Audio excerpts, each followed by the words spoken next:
आप देख रहे हैं लेटेस्ट कानपुर न्यूज। कानपुर की सभी खबरों को देखने के लिए हमारे चैनल को तुरंत सब्सक्राइब करें।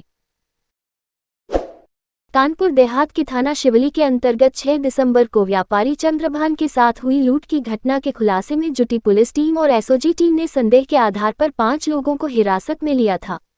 इसमें लूट का शिकार हुए चंद्रभान का भतीजा बलवंत भी मौजूद था।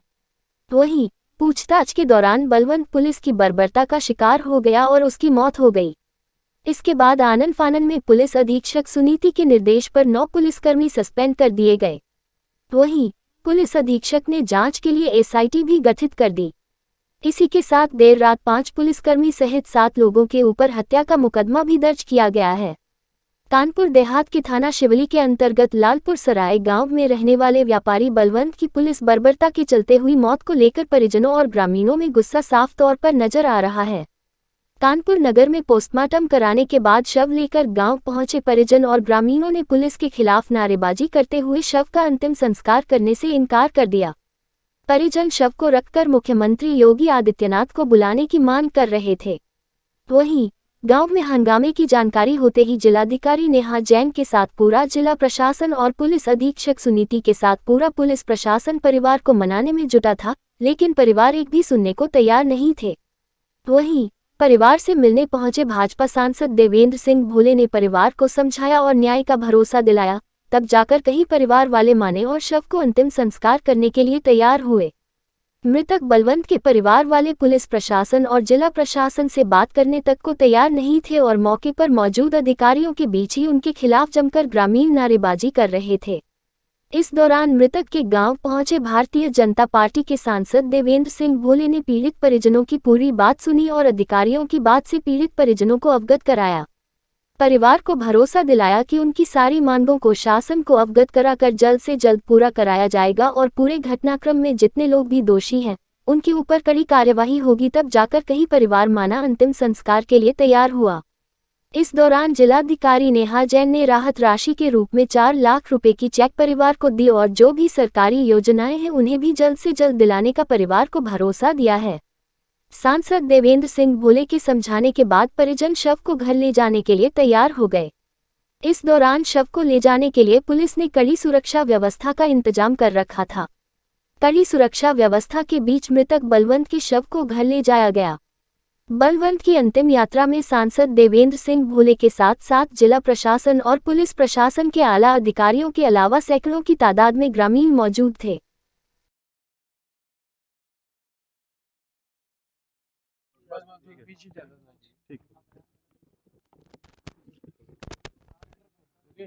मैडम, क्या जो घटना हुई है इस पर क्या सहायता दी जा रही है प्रशासन की तरफ से? देखिए, जो घटना कारित हुई है उसमें प्रशासन की तरफ से बहुत ही दुखद घटना हुई है, तो हम लोग इसमें निष्पक्ष मजिस्ट्रियल जांच करा रही हूँ मैं इसमें। निष्पक्ष जो पीड़ित परिवार है इसको हम लोग अभी तत्कालिक सहायता के रूप में जो हमारा स्थानीय फंड होता है उससे 4 लाख रुपए का हम लोग चेक अभी सांसद जी के द्वारा दिया जाएगा परिवार को। दूसरा कि सीएम विवेकाधीन कोष से भी हम लोग पत्राचार कर रहे हैं।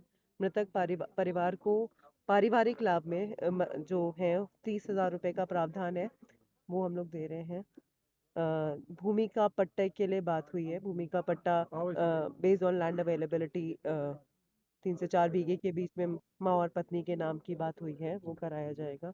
जो पेरेंट्स हैं, जो वृद्ध पेरेंट्स हैं, उनके लिए जो वृद्धा पेंशन है वो हम लोग कराएंगे। जो वाइफ है जो अनफॉर्चुनेटली विडो हो गई, उनके लिए विधवा पेंशन का जो निराश्रित महिला पेंशन है वो हम लोग कराएंगे। 2 बच्चे हैं, उनके लिए मुख्यमंत्री जी की बाल सेवा योजना के तहत उनको हर महीने 2,500 रुपये जब वो पढ़ने की उम्र में आएंगे, ये हम लोग करेंगे। आवास और आवासीय पट्टे की भी मांग हुई है, वो भी हम लोग नियमों इसके हिसाब से भी, क्योंकि वो लक्ष्य आता है, तो वो भी हम लोग कराएंगे। ये 4 लाख रुपए जिला प्रशासन की तरफ से दिया गया है। जी। सभी सम्मानित बुजुर्ग, माताएं, बहनें, नौजवान साथी, प्रिय बच्चों और उनके घटना के दुख में अपना दुख प्रकट करने आए और तमाम आसपास गांव के सभी संभ्रांत बुजुर्गों, नौजवान साथियों, घटना दुखद है और इसको लेकर के लालपुर सरैया जितना दुखी है, परिवार जितना दुखी है,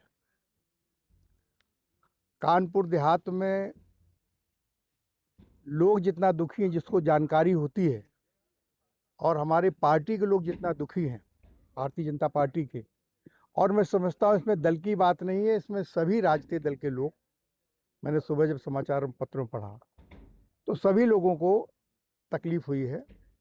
अब तकलीफ़ के कारणों में अगर हम जाएंगे तो वो बात हमारी कप्तान महोदया ने बता दी है कि उनके खिलाफ जो लोग दोषी के खिलाफ कार्रवाई की जाएगी।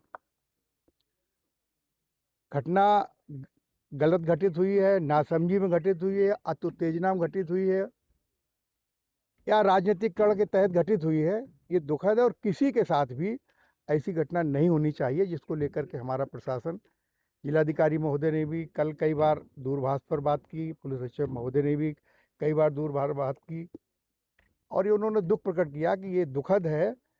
अब प्रथम दृष्टया आप ये मान के चलिए कि आप एक घर के मुखिया हैं, आप जिस चैनल में काम करते हैं या कोई भी यहाँ गांव का खड़ा है, कोई घर का मुखिया, अगर घर का कोई बालक आके अपनी बात अपने परिवारीजनों को, बुजुर्गों को, जो घर का मुखिया होता है, बताता है तो प्रथम दृष्टया उसको आदमी स्वीकार करता है।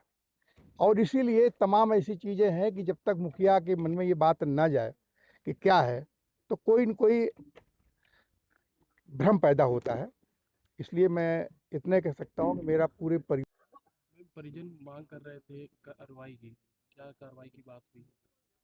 देखिए, इसमें कल थाना रनिया पे परिवारीजन की तहरीर पर एक 302 का मुकदमा लिखा गया है। तत्काल उसमें एक एसआईटी का गठन करके 2 सीओ और 2 इंस्पेक्टर की एक टीम गठित करके उसकी निष्पक्ष विवेचना का आश्वासन दिया गया है। जितनी भी फोटोग्राफी वीडियोग्राफी हुई है उसको 100% संलग्न किया जाएगा।